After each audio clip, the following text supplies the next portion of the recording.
নমস্কাৰ, মই ধ্ৰুৱজ্যোতি ৰাজকুমাৰ। তোমালোক সকলোকে এই শ্ৰেণীৰ নতুন এটা ভিডিঅ'লৈ স্বাগতম জনাইছোঁ। আমি তোমালোকৰ দশম শ্ৰেণীৰ যোনটো প্ৰথম অধ্যায় আছিল ৰাসায়নিক বিক্ৰিয়া আৰু সমীকৰণ, সেইটো ইতিমধ্যে শেষ কৰিছোঁ। আজি আমি আৰম্ভ কৰিম তোমালোকৰ যোনটো দ্বিতীয়টো অধ্যায়, যাৰ নামটো কি এচিড, ক্ষাৰক আৰু লৱণ, যাক আমি ইংৰাজীত কওঁ এচিডছ, বেচেছ এণ্ড চল্টছ। হ'ব, এতিয়া আৰম্ভ কৰোঁ আৰু। এতিয়া তোমালোকে কেতিয়াবা টেঙা খাইছা নহয়? টেঙা আৰু তিতা এইকেইটাতো গম পোৱা। কিবা এটা যেতিয়া আমি টেঙা এটা খাওঁ, টেঙা কিয় লাগে? তাৰ মেইন কাৰণটো হ'ল তাত এচিড থাকে, বা কিবা এটা আৰু তোমাৰ আমি যদি কিবা এটা বস্তু খাওঁ, খোৱা বস্তু এটা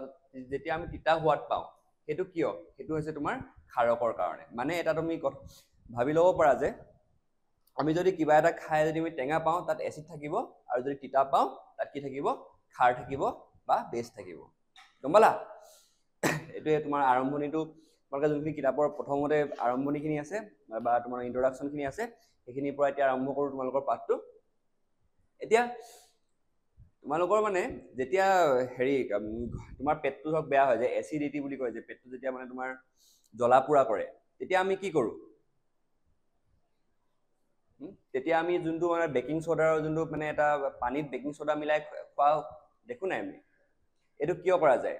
কাৰণ তোমাৰ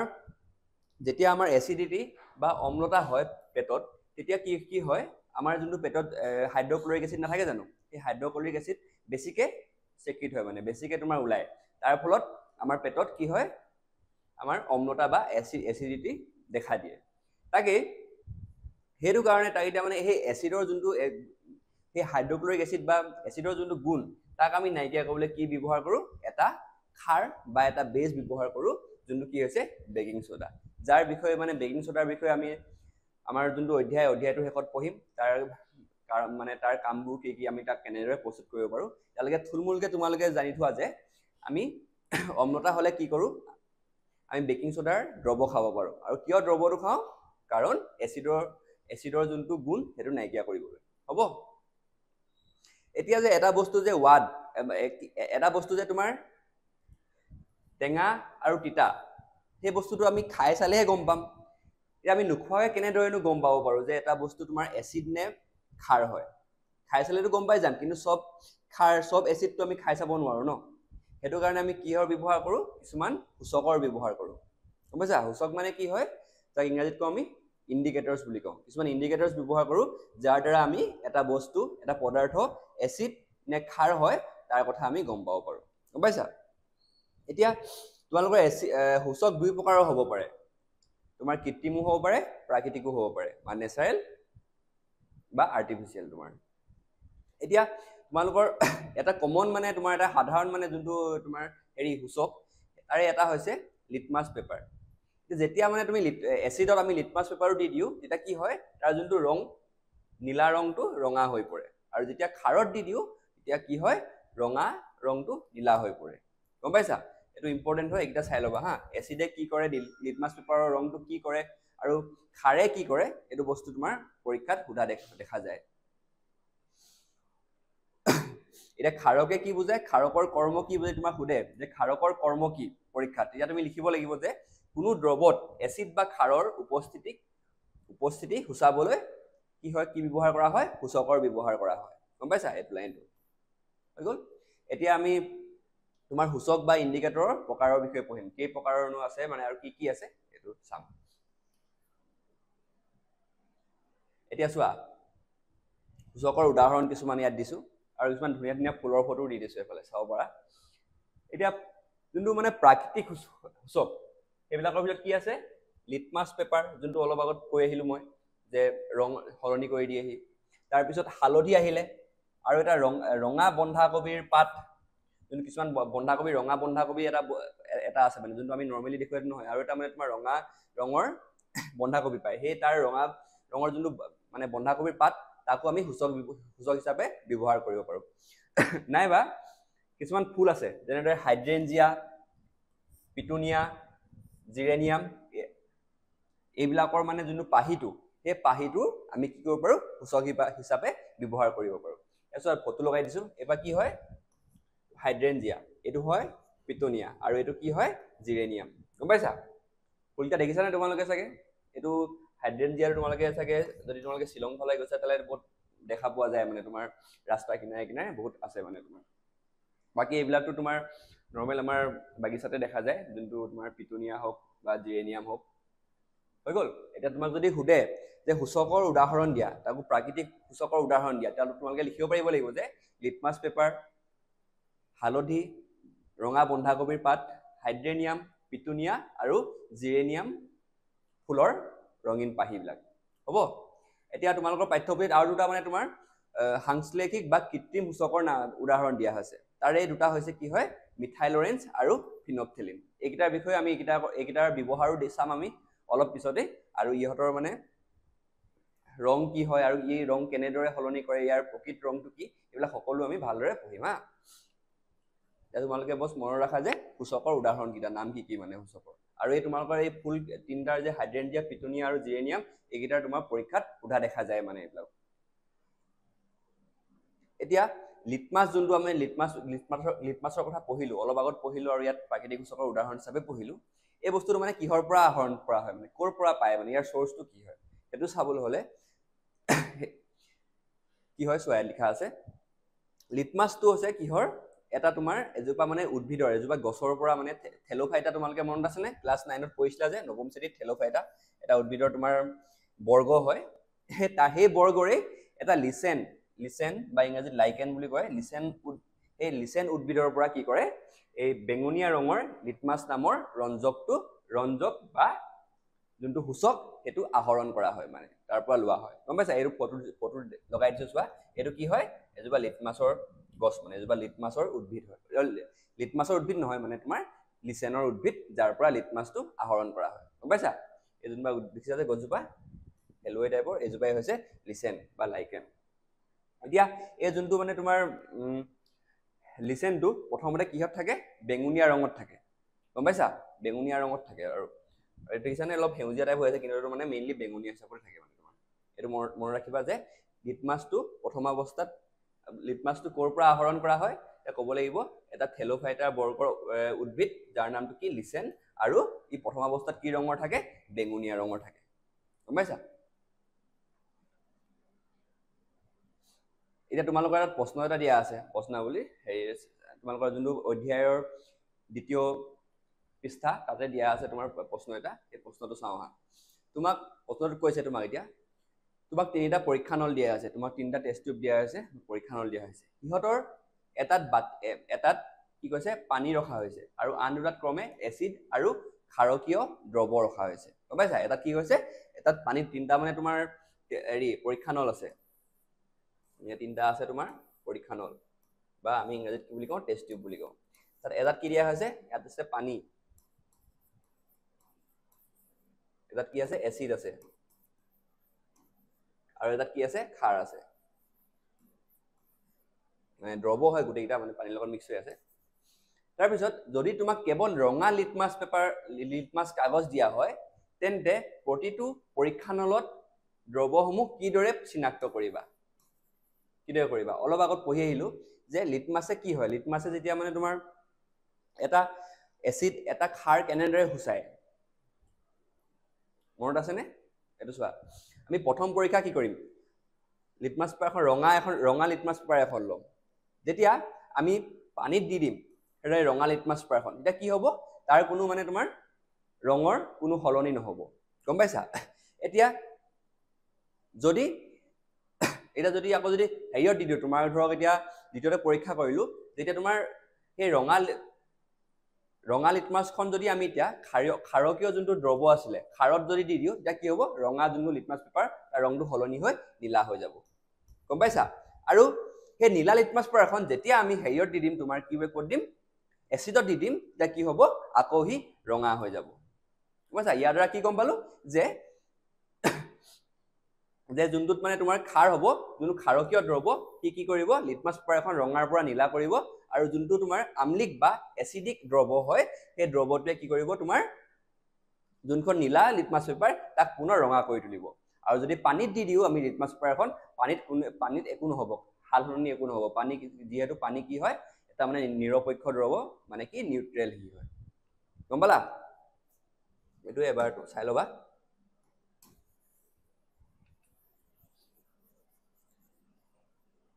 এটা কথা মনত ৰাখিবা যে এখন মানে ৰঙা লিটমাছ পেপাৰক নীলা ৰঙৰ কৰি দিব কোনে ক্ষাৰকীয় দ্ৰৱই গম পাইছা যেতিয়া আমি ক্ষাৰত যদি এটা ৰঙা লিটমাছ পেপাৰ দি দিওঁ তেতিয়া কি হ'ব ই নীলা হৈ যাব আৰু এচিড বা আম্লিক দ্ৰৱত কি হ'ব সেই যোনখন নীলা লিটমাছ পেপাৰ আছিল সেইখন আকৌ ৰঙা হৈ যাব আৰু পানী যিহেতু তোমাৰ নিৰপেক্ষ বা নিউট্ৰেল হয় সেইটো কাৰণে কি হ'ব তাৰ কোনো ৰঙৰ সলনি নহ'ব হল এতিয়া আমি সূচকৰ বিষয়ে আমাৰ ইমানতে সমাপ্ত এতিয়া আমি পিছত পঢ়িম যে এতিয়া পঢ়িম মানে আমি সূচকবোৰ কেনেদৰে ব্যৱহাৰ কৰিম মানে আমি গম পাইছা এতিয়া তোমালোকক প্ৰথমতে কাৰ্যকলাপ দিয়া হৈছিলে কাৰ্যকলাপটোত কি কৈছে কিছুমান দ্ৰৱ দিয়া হৈছে তোমালোকক হা যেনেদৰে hydrochloric acid sulphuric acid nitric acid গম পাইছা তেনেকৈ ঠিক তেনেদৰে ইয়াত কেইটামান দিয়া হৈছে sodium hydroxide calcium hydroxide potassium hydroxide magnesium hydroxide তাৰপিছত আকৌ এমনিয়াম হাইড্ৰক্সাইড ইত্যাদি এতিয়া আৰু তোমালোকক সূচক কিছুমান দিয়া হৈছে প্ৰথমটো দিছে ৰঙা লিটমাছ পেপাৰ আৰু নীলা লিটমাছ কাগজ তাত ফিনপথেলিন তাৰপৰা মিথাইলিন অৰেঞ্জ এতিয়া তোমালোকে এইটো লিটমাছৰ কথা অলপ হ'লেও কিবা এটা আভাস পালা কিবা এটা বুজিলা যে লিটমাছ পেপাৰ কি হয় কি ৰঙৰ থাকে কেনেদৰে তোমাৰ যদি এচিড আহে বা তোমাৰ ক্ষাৰ আহে কিদৰে সিহঁতৰ ৰং সালসলনি হয় গম পালা এতিয়া আমি চাওঁ হা ফিনপথেলিন আৰু মিথাইল অৰেঞ্জৰ ৰং কি হয় আৰু কেনেদৰে তোমাৰ তোমাৰ সলনি কৰে মানে ৰংবিলাক এইটো চোৱা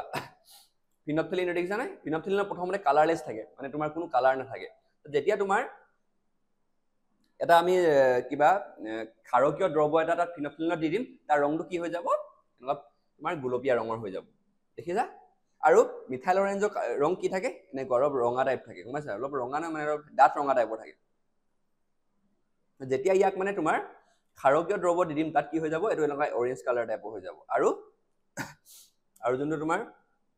যদি তাত ক্ষাৰকীয় মানে আম্লিক কিবা দ্ৰৱ বা এচিডিক কিবা দ্ৰৱ এটা দি দিম তেতিয়া কি হৈ যাব তাৰ ৰংটো ঠিক এনেদৰে অলপ ডাঠ বেঙুনীয়া বা অলপ ৰঙা টাইপৰ হৈ যাব গম পাইছা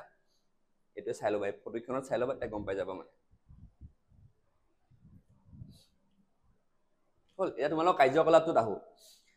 এতিয়া তোমালোকৰ এই যোনকেইটা মানে তোমাৰ দ্ৰৱ দিয়া হৈছে হেৰিয়ত এইকেইটা কোনকেইটা আম্লিক বা কোনকেইটা এচিডিক আৰু কোনটো ক্ষাৰকীয় কোনটো ক্ষাৰ হয় এইকেইটা ওলাব দিছে হা এতিয়া আমি প্ৰথমতে ৰঙা লিটমাছত গোটেইকেইটা দ্ৰৱ কি কৰিব কৈছে ৰঙা লিটমাছ পেপাৰ দি চাব কৈছে যে কোনকেইটা কি হয় আৰু নীলা লিটমাছ দিব কৈছে তাৰপিছত আকৌ তোমাৰ ফিনপথেলিন দিব কৈছে আৰু মিথাইল অৰেঞ্জ দিব কৈছে তাৰপিছত আমি কি পাম এইটোৱে তোমাৰ এখন টেবুল বনাই লিখিব কৈছে আৰু এইটো তোমাক কৈ দিছো চোৱা দিয়া প্ৰথমতে হাইড্ৰক্লৰিক এচিড তাত কি হৈ যাব যোনখন ৰঙা লিটমাছ পেপাৰ সেইটো তাত কোনো পৰিৱৰ্তন নহ'ব গম পাইছা কাৰণ কিয় ই এটা কি হয় এচিড হয় গম পালা এচিডত কি হয় তোমাৰ নীলাৰ পৰা ৰঙা হয় কিন্তু ৰঙা হ'লে একো এটা পৰিৱৰ্তন নহ'ব তাত কি হ'ব আৰু যোনখন নীলা লিটমাছ পেপাৰ আছিলে কি হ'ব ৰঙা হৈ যাব আৰু যোনটো ফিনপথেলিনত বৰ্ণহীন হিচাপে থাকিব মানে এই ফিনপথেলিনৰ যোনটো অৰিজিনেল কালাৰ যোনটো অৰিজিনেল মানে মেইন যোনটো মানে তোমাৰ সিহঁতৰ ৰংটো সেই ৰংটো তেনেকুৱাই থাকিব মানে বৰ্ণহীন আছিলে বৰ্ণহীনে থাকিব কাৰণ কি হয় ফিনপথেলিনত কি হয় যেতিয়া আমি ক্ষাৰকীয় দ্ৰৱ এটা তাত দি দিম তেতিয়াহে তাৰ ৰংটো কি হৈ যাব তোমাৰ হয় গুলপীয়া নিচিনা হৈ যাব গম পাইছা আৰু মিথাইল অৰেঞ্জৰ কিন্তু ৰংটো কি হৈ যাব ৰঙা হৈ যাব গম পাইছা ৰঙা কি হ'ল কাৰণ আমি ইয়াত তাত কি দি দিলো আম্লিক বা এচিডিক দ্ৰৱ এটা দি দিলো বুজি পালা ঠিক তেনেদৰে সালফ্ৰিক এচিডত ইউটো এটা তোমাৰ এচিড হয় বা আম্লিক হয় সেইকাৰণে কি হৈ গ'ল ৰঙা লিটমাছ পেপাৰৰ কোনো পৰিৱৰ্তন নহ'ল ই তেনেকৈ ৰঙাই থাকিলে কিন্তু নীলাটো ৰঙা হ'ল ফিনপথেলিনত কোনো চেঞ্জ নহ'ল কোনো সলনি নহ'ল কিন্তু মিথাইল অৰেঞ্জৰ ৰংটো কি হৈ গ'ল ৰঙা হৈ গ'ল ঠিক তেনেদৰে নাইট্ৰিক এচিডৰটো একেই আমি পৰ্যবেক্ষণ পালোঁ তাৰপিছত আৰু ইয়াৰো একেই পালোঁ এতিয়া আহি গ'ল এইকেইটা হৈ গ'ল আমাৰ কি আহি গ'ল আমি গম পালোঁ যে ইয়াৰ পৰা গম পালোঁ যে এই চাৰিটা কি হয় আমাৰ আম্লিক বা এচিডিক হয় গম পালা এই চাৰিটা কি হয় এতিয়া আমাৰ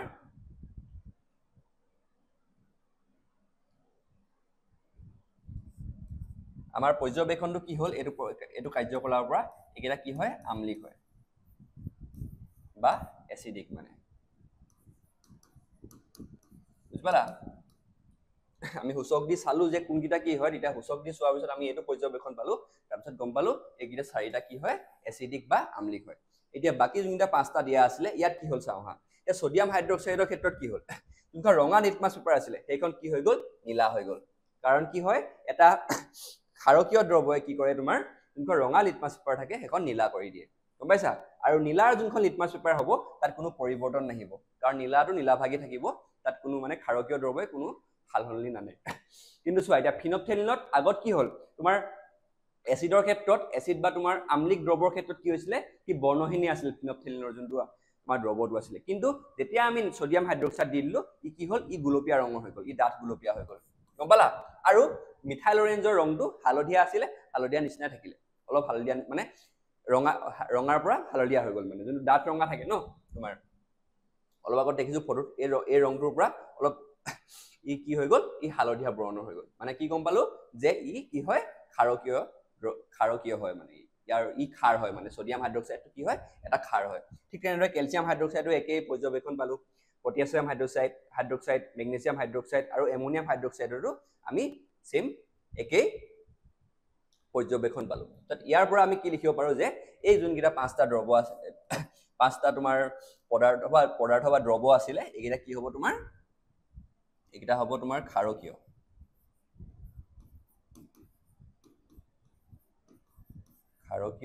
বা ইংৰাজীত যদি আমি লিখিব যাওঁ বেসিক বুজি পালা এতিয়া এই কাৰ্যকলাপটোৰ পৰা আমি কি গম পালো আমি কেনেদৰে এটা দ্ৰৱ আম্লিক নে ক্ষাৰকীয় জানিব পাৰো মানে গম পাইছা কেনেদৰে আমি সূচক ব্যৱহাৰ কৰিব পাৰো আৰু সূচকৰ ব্যৱহাৰ কৰি আমি কেনেদৰে এটা যে পদাৰ্থ আম্লিক হয় নে ক্ষাৰক হয় এই কথাটো আমি গম পাব পাৰো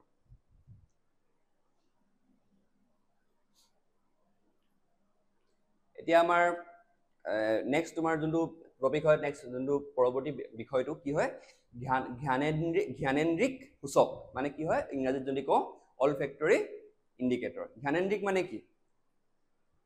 মানে গোন্ধ দি মানে তোমাৰ ইয়াত কি হয় ইয়াত তোমাৰ গোন্ধৰ সলনি হয় মানে গম পাইছা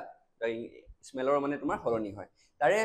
ইয়াৰ সংজ্ঞাটো দিয়া আছে চোৱা কিছুমান পদাৰ্থ আছে যিবোৰ আম্লিক আৰু ক্ষাৰকীয় মাধ্যমত গোন্ধৰ পৰিৱৰ্তন ঘটে এইবোৰক জ্ঞানেন্দ্ৰিক সূচক বা অলফেক্টৰী ইণ্ডিকেটৰ্ছ বোলা হয় গম পাইছা যিবিলাক পদাৰ্থ যেতিয়া মানে তোমাৰ ক্ষাৰ বা এচিডৰ মানে সংস্পৰ্শত আহিব তেতিয়া সিহঁতৰ কি হ'ব সিহঁতৰ গোন্ধৰ সলনি হ'ব গম পাইছা গোন্ধবিলাকৰ সলনি হয় এতিয়া যদি গোন্ধৰ সলনি হয় তেতিয়াহ'লে সিহঁতক এই সূচকবিলাকক আমি কি বুলি ক'ম জ্ঞানেন্দ্ৰিক বা অলফেক্টৰী ইণ্ডিকেটৰ্ছ বা সূচক বুলি ক'ম বুজি পাইছা তাৰে কেইটামান তোমালোকৰ পাঠ্যপুথিত তিনিটা তোমাৰ উদাহৰণ দিয়া হৈ আছে তাৰ প্ৰথমটো উদাহৰণ হৈছে ভেনিলা এক্সট্ৰেক্ট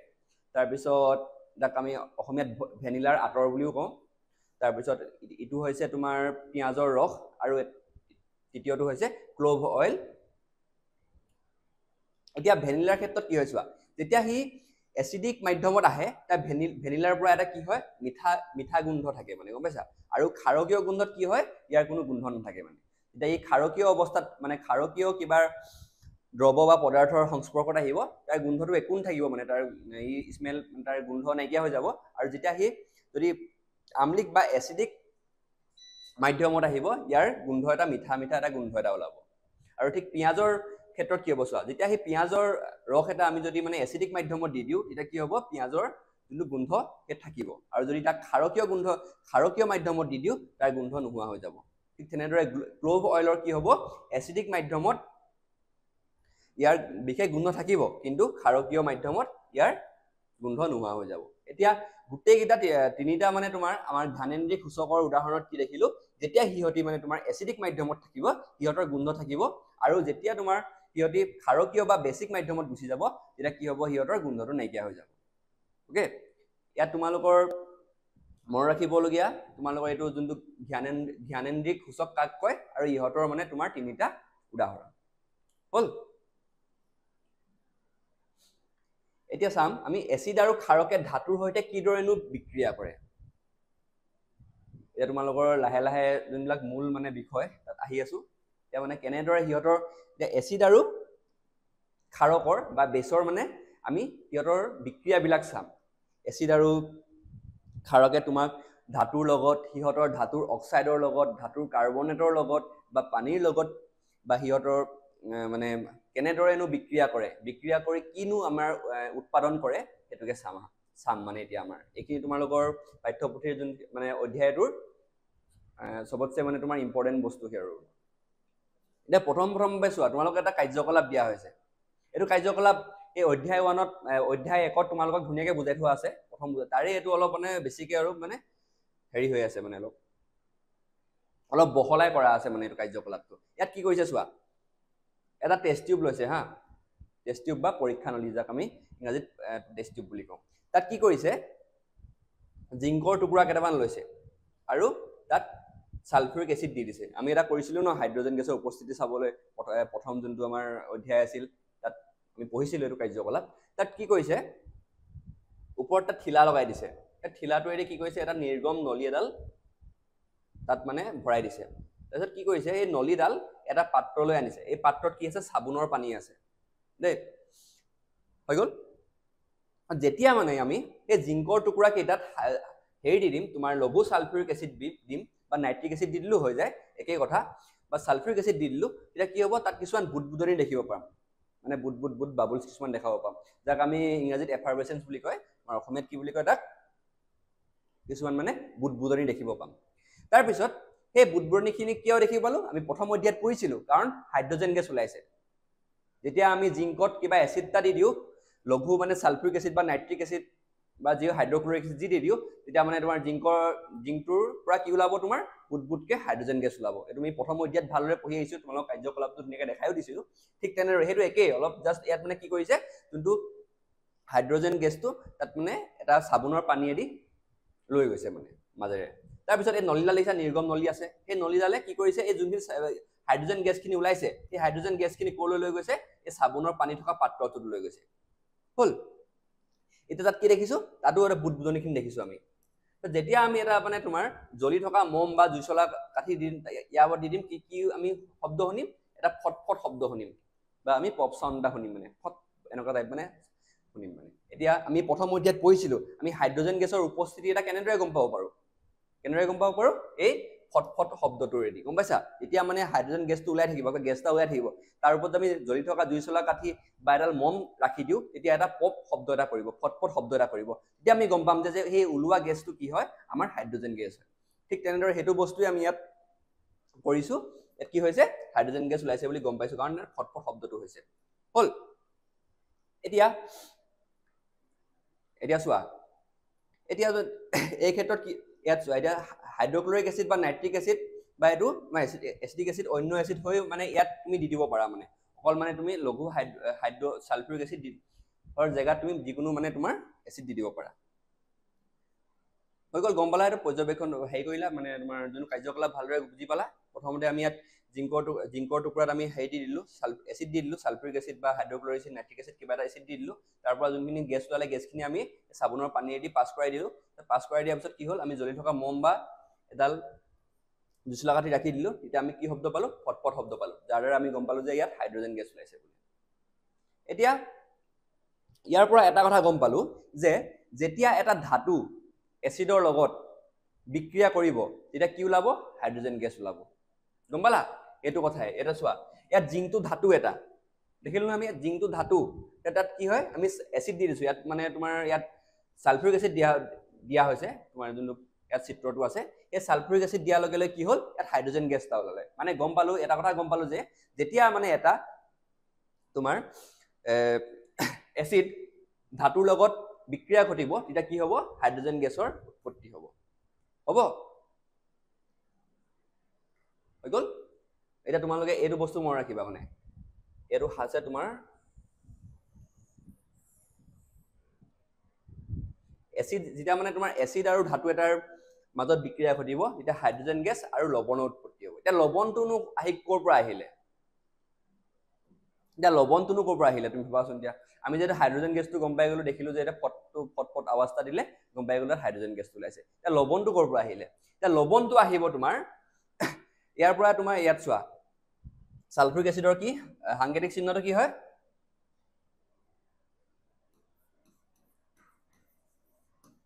ইয়াৰ লগত কিহৰ জিংকৰ উৎপত্তি হ'ল এতিয়া জিংকৰ লগত বিক্ৰিয়া ঘটিলে এতিয়া চোৱা হাইড্ৰজেন গেছটো ওলাই গ'ল তাত কি বাকি থাকিলে জিংক আৰু সালফেটটো বাকি থাকিলে দেখিলা ZnSO4 এইটো বাকি থাকিলে এইটো এতিয়া মানে তোমাৰ আমি প্ৰথম আৰু তোমালোকৰ নৱম শ্ৰেণীৰ এটা বস্তু এটা সূত্ৰ এটা পঢ়ি আহিছিলা তোমালোকে যে এটা বিক্ৰিয়াত তোমাৰ যোনবিলাক ভৰ থাকে নতুনকে তোমাৰ মানে নতুনকে ভৰবিলাক গঠন নহয়ও আৰু সেই ভৰবিলাক তোমাৰ কি নষ্টও নহয় নতুনকে মানে তোমাৰ গৰু মানে নতুনকে উৎপন্নও নহয় মানে মাছ যোনটো ভৰটো আছে এইটো নতুনকে নহবও আৰু মানে যোনবিলাক আগতে যোনবিলাক মানে তোমাৰ বিক্ৰিয়কৰ যিমান ভৰ আৰু বিক্ৰিয় জাতৰ যিমান ভৰ সেই ভৰকেইটা একেই থাকিব মানে তাত তোমাৰ সেই ভৰটো কেতিয়াও নষ্ট হ'ব নোৱাৰে ডেষ্ট্ৰয় হ'ব নোৱাৰে তোমালোকৰ যোনটো নৱম শ্ৰেণীত এটা পাঠ আছিলে তাত তোমালোকৰ প্ৰথম অধ্যায়তে এটা সূত্ৰ আছিলে সেই সূত্ৰটোৰ মতে সেই সূত্ৰটো মানে কেমিষ্ট্ৰি চবতে খাটিব সেই সূত্ৰটোৰ পৰাই আমি গম পাম যে ইয়াত যোনটো মানে তোমাৰ হাইড্ৰজেন গেছটো ওলাই যোৱাৰ পিছত বাকী কেইটাৰটো ছালফেটৰ আৰু জিংকৰটো ভৰটো থাকি গ'ল ন সিহঁতে থাকি যাব এতিয়া সেই ভৰকেইটাই কি কৰিব সেই যোনকেইটা মৌল আছে জিংক আৰু ছালফেটৰ যোনকেইটা মৌল থাকিলে সেই মৌলকেইটাই কি উৎপন্ন কৰিব এটা লৱণ বা সল্টৰ উৎপত্তি হ'ব গম পাইছা ই কি হ'ব লৱণৰ উৎপত্তি হ'ব আৰু লৱণটো কি হ'ব অধ্যক্ষেপ হিচাপে থাকিব মানে প্ৰেচিপিটেট হিচাপে থাকি যাব গম পালা এচিডৰ ক্ষেত্ৰত আমি ইয়াত যোনটো আমাৰ কাৰ্যকলাপ আছিলে তাত দেখিলো এচিডত কি দিছিলো আমি সালফিউৰিক এচিড দিয়া আছিল সালফিউৰিক এচিডৰ লগত কি হয় জিংকৰ ধাতু দিয়া হ'ল জিংকৰ ধাতুৰ লগত এটা কি হাইড্ৰজেন গেছটো ওলাই গ'ল আমি কাৰ্যকলাপৰ পৰা গম পাই গ'ল যে হাইড্ৰজেন গেছটো ওলাই যাব এতিয়া হাইড্ৰজেন গেছটো ওলাই যোৱাৰ পিছত কি থাকিব আমাৰ সালফেট গ্ৰুপটো আৰু জিংকটো থাকিব এতিয়া জিংক সালফেট এটো কি হ'ব এটা অধ্যক্ষেপ হিচাপে প্ৰেচিপিটেট হিচাপে থাকি যাব ইয়াৰ দ্বাৰা আমি গম পালো যে যেতিয়া এটা ধাতুৱে এচিডৰ লগত বিক্ৰিয়া ঘটিব তেতিয়া এটা লৱণ আৰু হাইড্ৰজেন গেছৰ উৎপত্তি হ'ব আৰু এই হাইড্ৰজেন গেছটো ক'ৰ পৰা উৎপত্তি হ'ব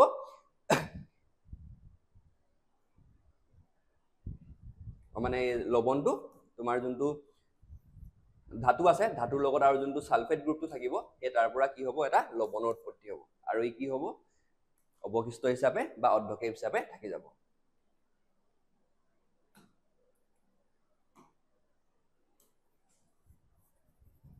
তোমালোকৰ মেইনলি মন ৰাখিবলগীয়া বস্তু হ'ল যে যেতিয়া এটা ধাতুৱে তোমাৰ এচিডৰ লগত বিক্ৰিয়া কৰিব তেতিয়া কিহৰ উৎপত্তি হ'ব এটা লৱণ আৰু হাইড্ৰজেন গেছৰ উৎপত্তি হ'ব আৰু কিছুমান উদাহৰণ দি দিছো তোমালোকৰ পাঠ্যপুথিৰ উদাহৰণবিলাক নাই তো এই তিনিটা উদাহৰণ তোমালোকে টুকি ৰাখিব পাৰা এটা প্ৰথমটো হৈছে জিংক আৰু সালফিউৰিক এচিড দিয়া হৈছে তাৰ ফলত কি উৎপন্ন হ'ল জিংক সালফেটৰ এটা তোমালোকৰ যোন কাৰ্যকলাপ আছিলে কাৰ্যকলাপৰ বিক্ৰিয়াটোৱে হা তাৰপিছত আকৌ জিংকটো যদি হাইড্ৰক্লৰিক এচিডৰ লগত কৰাই দিওঁ তেতিয়া জিংক ক্লৰাইড উৎপত্তি হ'ব আৰু হাইড্ৰজেন গেছটো ওলাই যাব চবতে হাইড্ৰজেন গেছটো ওলাই গৈছে চোৱা তেতিয়া এলুমিনিয়ামৰ লগত হাইড্ৰক্লৰিক এচিড দিলে কি হ'ব এলুমিনিয়াম ক্লৰাইড আৰু হাইড্ৰজেন গেছৰ উৎপত্তি হ'ব এতিয়া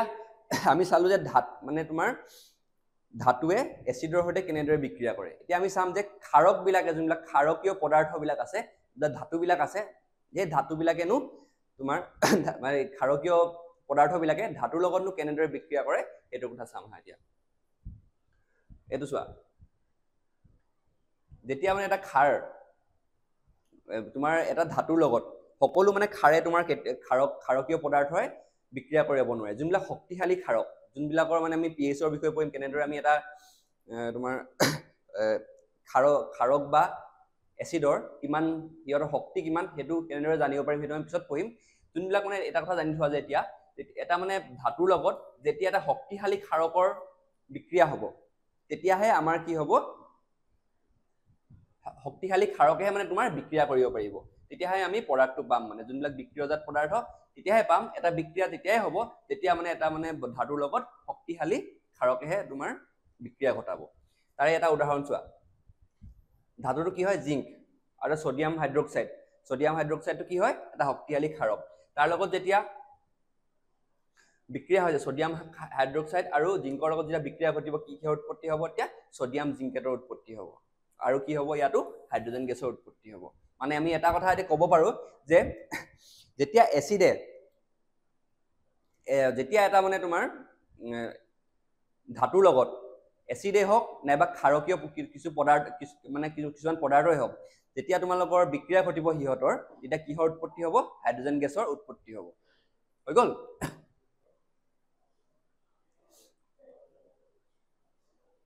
আৰু চবৰ ক্ষেত্ৰত এতিয়া মানে তোমাৰ ইয়াত যোনবিলাক ধাতু হ'ব সেইবিলাক চব সক্ৰিয় ধাতুহে হ'ব যোনবিলাক উইক ধাতু বা কম শক্তিৰ মানে ধাতু সক্ৰিয় নহয় সেইবিলাক ধাতুৱে কেতিয়াও তোমাৰ এচিড বা ক্ষাৰকৰ লগত বিক্ৰিয়া ঘটাব নোৱাৰে সেইটো কথা ইয়াত কৈছে যে কেৱল শক্তিশালী ধাতুসমূহে যোনবিলাক কি হয় জিংক মেগনেছিয়াম কেলছিয়াম সোডিয়াম এই ধৰণৰ যোনবিলাক ধাতু আছে সিহঁতিহে তোমাৰ বিক্ৰিয়া ঘটাব পাৰিব এচিড বা ক্ষাৰকৰ লগত বাকীবিলাকে মানে নোৱাৰে এইটো কথাই কৈছে বুজি পালা তোমালোকে এইটো প্ৰথম মনত ৰাখিবা আৰু এই যোনটো বিক্ৰিয়া এইটো মনত ৰাখিবা এতিয়া আমি চাম যে এতিয়া ধাতব কাৰ্বনেট আৰু ধাতব হাইড্ৰজেন কাৰ্বনেট বিলাকেনো এচিডৰ লগত কেনেদৰে বিক্ৰিয়া কৰে তাৰ কাৰণে তোমালোকক এটা কাৰ্যকলাপ দিয়া হৈছে সেইটো চাবা সেইটো প্ৰথমতে বুজাই লওঁ তাত কি কৈছে এটা তোমাৰ দুটা পৰীক্ষানলী ল'ব দিয়া হৈছে যাৰ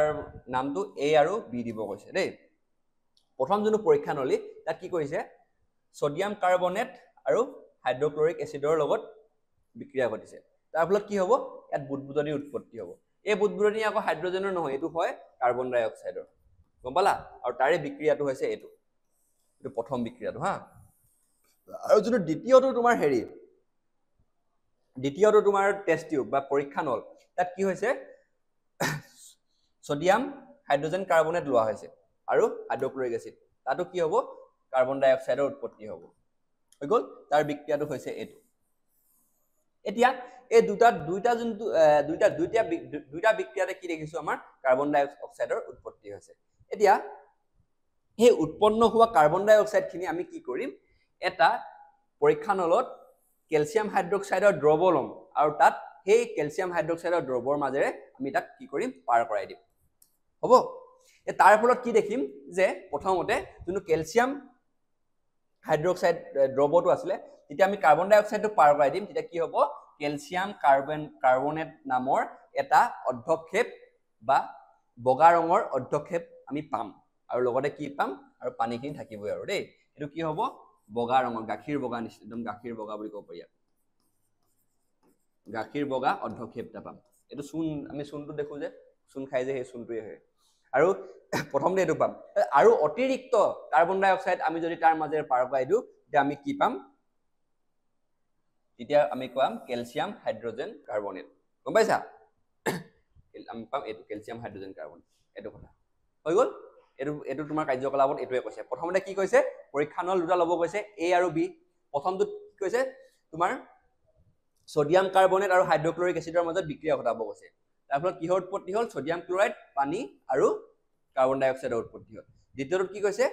সোডিয়াম হাইড্ৰকাৰ্বনেটৰ লগত হাইড্ৰক্লৰিক এচিড তাৰ ফলত কিহৰ উৎপত্তি হ'ল সোডিয়াম ক্লৰাইড পানী আৰু কাৰ্বন ডাই অক্সাইডৰ দুটাতে কি হ'ল কাৰ্বন ডাই অক্সাইডৰ উৎপত্তি হ'ল এই কাৰ্বন ডাই অক্সাইড যোনখিনি উৎপত্তি হ'ল সেইখিনি আমাক কি কৰিব কৈছে তোমাৰ কেলছিয়াম হাইড্ৰক্সাইডৰ এটা দ্ৰৱৰ মাজেৰে পাৰ কৰাই দিব কৈছে এতিয়া প্ৰথমতে আমি পাৰ কৰাই দিম তেতিয়া কিহৰ উৎপত্তি হ'ব কেলছিয়াম কাৰ্বনেটৰ উৎপত্তি হ'ব আৰু যদি অতিৰিক্ত কাৰ্বন ডাই অক্সাইড আমি পাৰ কৰাই দিওঁ তেতিয়া কি পাম আমি কেলছিয়াম হাইড্ৰজেন কাৰ্বনেট পাম আমি বুজিলা এতিয়া ইয়াৰ দ্বাৰা আমি দেখিলো যে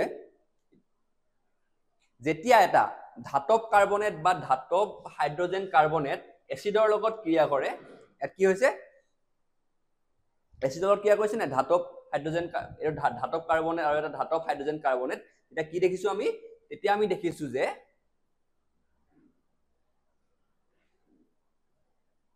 এতিয়া লৱণ আৰু কাৰ্বন ডাই অক্সাইডৰ উৎপত্তি হৈছে গম পালা কাৰ্বন ডাই অক্সাইড আৰু পানীৰ উৎপত্তি হৈছে ইয়াত এটা লুকাই গ'ল হা কি হ'ব লৱণ কাৰ্বন ডাই অক্সাইড পানী হৈ গ'ল এটা মনত ৰাখিবা তোমালোকে টুকি লোৱা যে এইটো কথাটো যেতিয়া এটা ধাতব কাৰ্বনেট বা ধাতব হাইড্ৰজেন কাৰ্বনেট তোমাৰ এচিডৰ লগত ক্ৰিয়া কৰিব তেতিয়া কিহৰ উৎপত্তি হ'ব লৱণৰ উৎপত্তি হ'ব কাৰ্বন ডাই অক্সাইডৰ উৎপত্তি হ'ব আৰু পানীৰ উৎপত্তি হ'ব বুজিলা হৈ গ'ল এইটো কথা ইয়াতে জানিবলগীয়া কথা এটাই যে যেতিয়া ধাতব কাৰ্বনেট আৰু বা ধাতব হাইড্ৰজেন কাৰ্বনেটৰ লগত এচিডে বিক্ৰিয়া কৰিব তেতিয়া উৎপত্তি হ'ব লৱণ কাৰ্বন ডাই অক্সাইড আৰু পানী তাৰে উদাহৰণ এই দুটা উদাহৰণ হা এই দুটা যোনটা বিক্ৰিয়া তলত দিয়া আছে এইকেইটা বিক্ৰিয়া তোমালোকে মনত ৰাখিবা পিছত আমি এতিয়া পঢ়োতে বাকিবিলাক তোমাৰ হেডৰ বিক্ৰিয়াবিলাক পঢ়োতে দৰকাৰ হ'ব এটা ইম্পৰ্টেন্ট হা এতিয়া চাম এচিড আৰু ক্ষাৰকে পৰস্পৰৰ সৈতে কিদৰে বিক্ৰিয়া কৰে এতিয়া আমি চালো এচিডে ধাতুৰ সৈতে ক্ষাৰকে ধাতুৰ সৈতে এচিডে ধাতুৰ কাৰ্বনেট বা ধাতুৰ হাইড্ৰজেন কাৰ্বনেটৰ লগত সৈতে কেনেদৰেনো বিক্ৰিয়া কৰে চালো এতিয়া আৰু এচিড আৰু ক্ষাৰক দুইটাই ইটোৱে সিটোৰ সৈতেনো কেনেদৰে আমি হেতৰ বিক্ৰিয়া কৰে সেইটো কথা চাম গম পালা তাৰ কাৰণে তোমালোক কি কৈছে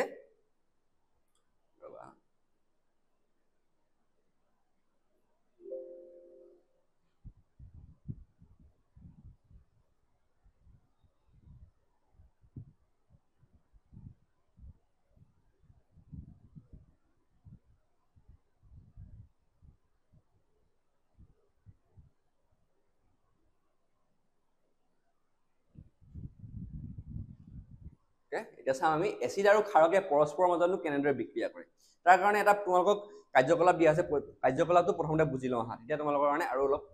সুবিধা হ'ব এতিয়া এটা পৰীক্ষা নলত কি হৈছে 2 মিলিলিটাৰ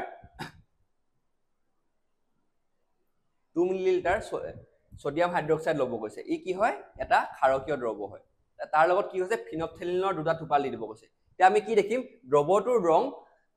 বেঙুনীয়া গুলপীয়া হৈ যায় মানে কি গম পালো যেতিয়া আমি যেনে ক্ষাৰকীয় দ্ৰৱটোত আমি ফিনফথেলিন দি দিলো তাৰ ৰংটো সলনি হৈ গ'ল কি হলৈ গুলপীয়া ৰঙলৈ তাৰ দ্বাৰা কি গম পালো এটা মানে তোমাৰ ক্ষাৰকীয় দ্ৰৱ এতিয়া আমি হাইড্ৰক্লৰিক এচিডৰ লগত যদি গুলপীয়া ৰঙৰ ধীৰে ধীৰে টোপাল পেলাই দিও তেতিয়া কি হ'ব অৱশেষত ই ৰংহীন হৈ যাব এতিয়া এইখিনি তোমাৰ গুলপীয়া হৈ গ'ল এই গুলপীয়াখিনি যদি আকৌ যদি ফিনফথেলিন দি দিও তেতিয়া কি হ'ব ই ফিনফথেল এচোৱা গুলপীয়া ৰংখিনি হৈ গ'ল নহয় তাৰ ওপৰত যদি আমি হাইড্ৰক্লৰিক এচিড দি দিও তেতিয়া কি হ'ব আকৌ গুলপীয়া ৰংটো আঁতৰি পিনি আগৰ নিচিনা হৈ যাব আমি আগতে কি পঢ়িছিলো ফিনফথেলিন সূচকে কি কৰে যেতিয়া তোমাৰ এটা প্ৰথমতে তোমাৰ ফিনফথেলিন সূচকৰ একো তোমাৰ ৰং নাথাকে কি ৰংহীন থাকে যেতিয়া আমি তাত কিবা এটা ক্ষাৰকীয় দ্ৰৱ দি দিও তেতিয়া কি হয় তাৰ ৰংটো গুলপীয়া হৈ যায় এতিয়া সেই গুলপীয়াখিনি কি হয় এই গুলপীয়া যোনখিনি তোমাৰ দ্ৰৱ এইখিনি কি হয় ক্ষাৰকীয় দ্ৰৱ তাত যেতিয়া আমি আকৌ যদি হাইড্ৰক্লৰিক এচিড বা কিবা এচিডিক আমলিক কিবা এটা দি দিও দ্ৰৱ এটা দি দিও তাৰ ৰংটো আকৌ গুলপীয়াৰ পৰা কি হৈ যাব আকৌ গৈ পিনি ৰংহীন হৈ যাব সেইটো কথাই কৈছে প্ৰথমতে কি হৈছে সোডিয়াম হাইড্ৰক্সাইডত ফিনফথেলিন দি দিলে তাৰ ফলত কি হ'ল দ্ৰৱখিনি ৰঙচুৱা মানে তোমাৰ ৰঙচুৱা বা গুলপীয়া হৈ থাকিলে এতিয়া সেইখিনিত আকৌ এচিড দি দিলে হাইড্ৰক্লৰিক এচিড দি দিলে তাৰ ফলত কি হ'ল সেই গুলপীয়া ৰংটো নাইকিয়া হৈ আকৌ আগৰ নিজৰ যোনটো ৰং আছিল সেইটো ৰংটো হৈ গ'ল এতিয়া সেইটো কাৰণটো কি চোৱা কাৰণ হাইড্ৰক্লৰিক এচিডে সোডিয়াম হাইড্ৰক্সাইডৰ প্ৰভাৱ নোহোৱা কৰি দিছে গম পাইছা এতিয়া হাইড্ৰক্লৰিক এচিডে সেই গুলপীয়া দ্ৰৱখিনিৰ ৰং আকৌ আগৰ নিচিনা কিয় কৰি দিলে কাৰণ এই হাইড্ৰক্লৰিক এচিডে সোডিয়াম হাইড্ৰক্সাইডৰ যোনটো প্ৰভাৱ সেইটো নোহোৱা কৰি দিছে এতিয়া পুনৰ কেইটোপাল মান হাইড্ৰক্লৰিক এচিড যোগ কৰি দিয়া মিশ্ৰণটো আকৌ বেঙুনীয়া ৰঙৰ দেখা পাম মানে এতিয়া যদি আকৌ সেইখিনি ৰংহীনখিনি আকৌ যদি আমি সোডিয়াম হাইড্ৰক্সাইড দি দিও মানে ক্ষাৰকীয় দ্ৰৱ এটা দি দিও তেতিয়া কি হ'ব এই ৰংখিনি আকৌ তাৰ ৰংটো আকৌ কি হৈ যাব তোমাৰ পিংক কালাৰ বা বেঙুনীয়া ৰঙৰ হৈ যাব গম পাইছা এইটো কথা ইয়াত কৈছে মানে সোডিয়াম হাইড্ৰক্সাইড প্লাস HCl কি হ'ল NaCl ৰ উৎপত্তি হ'ল আৰু পানীৰ উৎপত্তি হ'ল মানে কি হৈছে সোডিয়াম হাইড্ৰক্সাইডে HCl ৰ প্ৰভাৱ নোহোৱা কৰিছে আৰু মিশ্ৰণটোত পুনৰ ক্ষাৰকীয় হৈ গৈছে ইয়াত আমি কি দেখিলো তাত আমি সোডিয়াম হাইড্ৰক্সাইড আৰু হাইড্ৰক্লৰিক এচিডৰ মাজত বিক্ৰিয়া হোৱা দেখিলো নাই প্ৰথমতে আমি কি কৰিলো সোডিয়াম হাইড্ৰক্সাইডত ফিনফথেলিন দি দিলো কালাৰখিনি গুলপীয়া হৈ গ'ল তাৰপিছত সেইখিনিতে আকৌ হাইড্ৰক্লৰিক এচিড দি দিলো সোডিয়াম হাইড্ৰক্সাইডৰ যোনখিনি দ্ৰৱ আছিলে তাত ৰংখিনি আকৌ নাইকিয়া হৈ থাকিলে যেতিয়া আকৌ তাত আকৌ যদি আমি সোডিয়াম হাইড্ৰক্সাইড দি দিও তাৰ ৰংখিনি আকৌ গুলপীয়া বা বেঙুনীয়া হৈ যাব দেখি গম পালো সেইটো কথা তাত কি হৈছে সোডিয়াম হাইড্ৰক্সাইড আৰু হাইড্ৰক্লৰিক এচিডৰ মাজত বিক্ৰিয়া হৈ আছে আৰু তাৰ ফলত কিহৰ উৎপত্তি হ'ব সোডিয়াম ক্লৰাইডৰ উৎপত্তি হ'ব আৰু পানীৰ উৎপত্তি হ'ব এতিয়া সেইটো বস্তু আমি দেখিলো যে যেতিয়া ইয়াত সোডিয়াম হাইড্ৰক্সাইড এটা ক্ষাৰকীয় দ্ৰৱ হয় আৰু হাইড্ৰক্লৰিক এচিড এটা এচিড হয় ইয়াত হিৰৰ মাজত বিক্ৰিয়া হলে এটা কিহৰ উৎপত্তি হ'ব লৱণৰ উৎপত্তি হ'ব লৱণটো কি হয় ইয়াত NaCl আৰু পানীৰ উৎপত্তি হ'ব এতিয়া ইয়াৰ কথা গম পালো এতিয়া এটা কথা গম পালো যে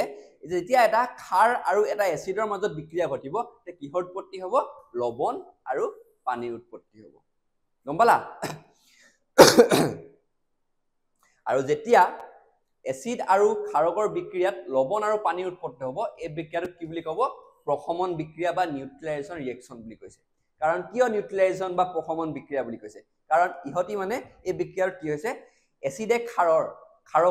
ক্ষাৰকে এচিডৰ যোনবিলাক গুণবিলাক নোহোৱা কৰিবলৈ চেষ্টা কৰি আছে সেইটো কাৰণে কি বুলি কয় ইয়াক এই বিক্ৰিয়াটোক প্ৰশমন বিক্ৰিয়া বুলি কয় এটা তোমালোকৰ পৰীক্ষাত আহিব পাৰে প্ৰশমন বিক্ৰিয়া মানে কি এটা তোমালোকে লিখিব লাগিব যেতিয়া এচিড আৰু ক্ষাৰৰ মাজত বিক্ৰিয়া হ'ব আৰু কিহৰ উৎপত্তি হ'ব লৱণ আৰু পানীৰ উৎপত্তি হ'ব সেই বিক্ৰিয়াটোকে আমি কম কি বুলি কম প্ৰশমন বিক্ৰিয়া বুলি কম বুজি পালা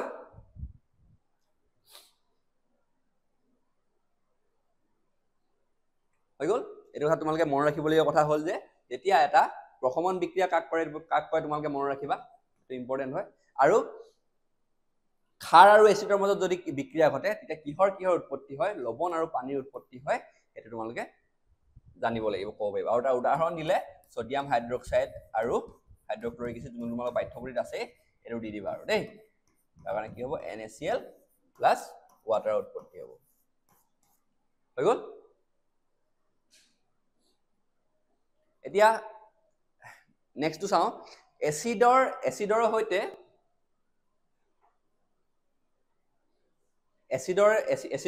মানে ধাতৱীয় অক্সাইডৰ বিক্ৰিয়া কি হয় কেনেদৰে হয় মানে এতিয়া চোৱা প্ৰথমে তোমালোকক কি দিছে এটা কপাৰ অক্সাইড দিছে আৰু হাইড্ৰক্লৰিক এচিড দিছে তাৰ ফলত কিহৰ উৎপত্তি হ'ল কপাৰ ক্লৰাইড আৰু পানীৰ উৎপত্তি হ'ল ইয়াৰ দ্বাৰা কি গম পালো যে এইটো মানে তোমাৰ যোনটো হেৰি আছিলে ইয়াৰ দ্বাৰা গম পালো যে ধাতৱ অক্সাইডৰ লগত যদি এচিডৰ এইটো কি হয় ধাতৱ অক্সাইড হয় নাই তাৰ লগত কিহৰ হেৰি হ'ল এচিডৰ উৎপত্তি হ'ল এতিয়া এচিডৰ তাৰপিছত কিহৰ উৎপত্তি হ'ল লৱণ আৰু পানীৰ মানে ইয়াৰ দ্বাৰা গম পালো যেতিয়া এটা ধাতৱীয় অক্সাইড বা এচিডৰ লগত বিক্ৰিয়া ঘটিব তেতিয়া উৎপত্তি হ'ব লৱণ আৰু পানী এইটো বস্তু তোমালোকে মনত ৰাখিবা সেইটো বস্তু বুজাবলৈ তোমালোকৰ এটা মানে তোমাৰ হেৰি দিছে কাৰ্যকলাপ এটা দিছিলে সেই কাৰ্যকলাপটো এটা তোমালোক বুজাই দিছো ভালকে থুলমূলকে চাই লোৱা তাৰ পৰ্যবেক্ষণটো কি পাম এইটো তোমালোক কাৰ্যকলাপৰ পৰাই লোৱা হৈছে হা দ্ৰৱণৰ ৰং প্ৰথমে নীলা সেউজীয়া আছিলে প্ৰথমতে যেতিয়া আমি কপাৰ অক্সাইডৰ যোনটো দ্ৰৱ তাৰ কালাৰটো কি হ'ব নীলা সেউজীয়া হ'ব কিয় কাৰণ কপাৰ অক্সাইডটো মানে লগত মিশ্ৰিত হৈ আছে মানে কপাৰ অক্সাইডৰ যোনটো ৰং সেই ৰংটো মানে তোমাৰ নীলা সেউজীয়া তাৰপিছত বিক্ৰিয়া হ'ব বিক্ৰিয়াত কপাৰ 3 ক্লৰাইডৰ গঠন হ'ব এইটো যোনটো কি হয় কপাৰ 3 ক্লৰাইড ইয়াৰ যোনটো হেৰি হয় ভেলেন্সিটো কিমান হয় 2 হয় কপাৰ 2 ক্লৰাইডৰ উৎপত্তি হ'ব আৰু ইয়াৰ ৰংটো কি হ'ব নীলা সেউজীয়া ৰং কপাৰ ক্লৰাইড দ্ৰৱৰ বাবে ইয়াৰ যোনটো মানে তোমাৰ নীলা সেউজীয়া ৰংটো আছে আমাৰ যোনটো পৰ্যবেক্ষণত পালো এই নীলা যোনটো সেউজীয়া এইটো কিহৰ কাৰণে হ'ল কপাৰ ক্লৰাইডটোৰ কাৰণে হ'ল দ্ৰৱটোৰ ৰংটো যে তোমাৰ এইটো যেতিয়া কপাৰ অক্সাইড আৰু হাইড্ৰক্লৰিক এচিডৰ মাজত বিক্ৰিয়া ঘটিলে তেতিয়া কি হ'ল কপাৰ ক্লৰাইডৰ উৎপত্তি হ'ল এই কপাৰ ক্লৰাইডৰ যোনটো ৰং সেইটো কি হ'ল নীলা সেউজীয়া হ'ল নীলা সেউজীয়াটো কিহৰ কাৰণে হ'ল এই কপাৰ ক্লৰাইডৰ যোনটো উৎপত্তি হ'ল সেইটো কাৰণে ইয়াৰ ৰংটো কি হ'ল তোমাৰ নীলা সেউজীয়া হ'ল ইয়াৰ দ্বাৰা আমি গম পাওঁ যে ধাতৱ অক্সাইডৰ উৎপত্তি হ'ব ধাতৱ অক্সাইড আৰু এচিডৰ মানে বিক্ৰিয়া ঘটিব এতিয়া কিহৰ উৎপত্তি হ'ব লৱণ আৰু পানীৰ উৎপত্তি হ'ব আৰু এটা কি ৰিয়েকশ্যন হয় কি বিক্ৰিয়া এটা নিউট্ৰেলাইজেশ্যন ৰিয়েকশ্যন আমি অলপ আগত পঢ়ি আহিছো ন নিউট্ৰেলাইজেশ্যন ৰিয়েকশ্যন মানে কি হয় প্ৰশমন বিক্ৰিয়া ইয়াত কি হৈছে ইয়াতো তোমাৰ একেই মানে তোমাৰ এচিডে মানে তোমাৰ বেছে এচিডৰ মানে তোমাৰ হেৰিটো ইটোৱে সিটোৰ যোনটো তোমাৰ হেৰি এফেক্টটো সেই এফেক্টটো মানে তোমাৰ কমাবলৈ চাই আছে মানে ইটোৱে সিটোৰ যোনটোবিলাক তোমাৰ কি বুলি কয় পদাৰ্থৰ গুণবিলাক সেই গুণবিলাক মানে কমাবলৈ ট্ৰাই কৰি আছে সেইটো কাৰণে কি হ'ব এটা নিউট্ৰেলাইজেশ্যন ৰিয়েকশ্যনৰ দৰে কাম কৰিব গম পালা আৰু সেইটো কাৰণে সেই নিউট্ৰেলাইজেশ্যন ৰিয়েকশ্যনৰ কাৰণে কাম কৰে কাৰণে ইয়াৰ নামটো কি হয় বেছিক অক্সাইড বুলি কোৱা হয় বুজি পালা এতিয়া আজিলৈ ইমানেই তোমালোকে আমি যোনটো আমাৰ নেক্সট সেকেন্ড পাৰ্টটো যেতিয়া আহিব তেতিয়া আমি ইয়াৰ পিছৰখিনি ভালদৰে তোমালোকক বুজাই দিম ইয়াতে আমাৰ প্ৰথম ভাগটো সমাপ্ত হ'ল ধন্যবাদ